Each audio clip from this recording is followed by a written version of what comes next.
It's a crisp Vermont morning, 1945.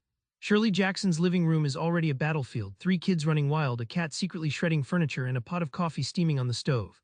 Jackson, with her sharp eye and dry wit, watches it all unfold, a perfectly chaotic snapshot of life among the savages. But what secrets hide behind this everyday madness? Stick around because you're about to see how terror's sister, Motherhood, creates its own kind of wild adventure. Jackson's home feels like a circus without a ringmaster.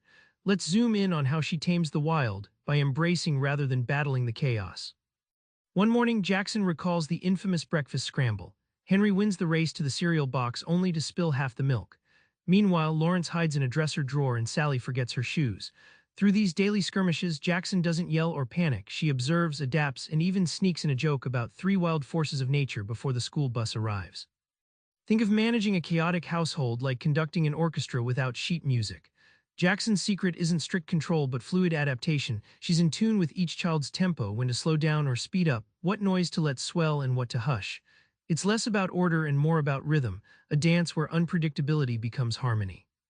From those messy breakfasts emerges a surprising transformation. Jackson's annoyance turns into affection. Instead of cursing the bedlam, she treasures these imperfect slices of daily life. What seems like chaos reveals itself as the heartbeat of family, reminding us all that sometimes the wildest moments create the warmest memories. Parenting could be a horror story, but Jackson flips the script with sharp humor. Let's unpack how laughter becomes her secret weapon.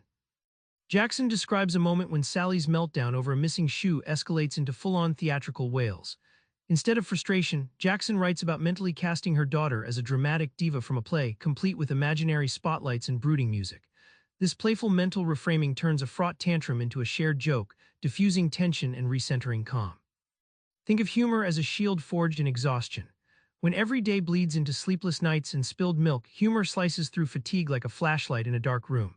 It doesn't just lighten moments, it reshapes how stress feels, making mountains seem like molehills and offering a breather amidst relentless demands.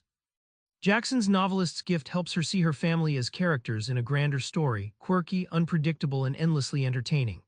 This perspective cultivates empathy and patience, transforming daily frustrations into rich anecdotes. By narrating her family life with wit, Jackson makes the ordinary sparkle with extraordinary charm. In a quiet Vermont house, Jackson finds epic tales everywhere. Here is how the mundane becomes magnificent through her eyes. Jackson recounts a snowstorm that traps the family inside, turning simple tasks into survival missions.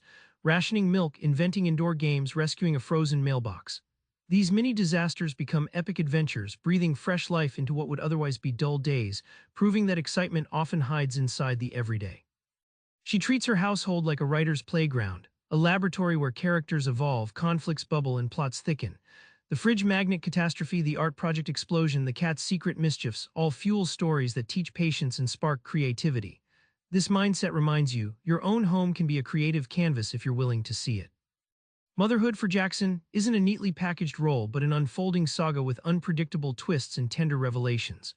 The daily grind wears many masks, sometimes exhausting, sometimes ecstatic, but it's always a hero's journey. Recognizing this turns parenting into a source of pride and unexpected joy, not just duty. Remember that morning in Vermont, the spilled milk, the runaway shoe, the wild kids? Jackson shows us that beneath surface chaos lies a treasure trove of stories, laughter, and love. Next time life feels savage, try this: pause, observe, and find one little absurd moment to laugh at. It just might turn your wild day into a wild adventure. Subscribe for more book summaries like this one.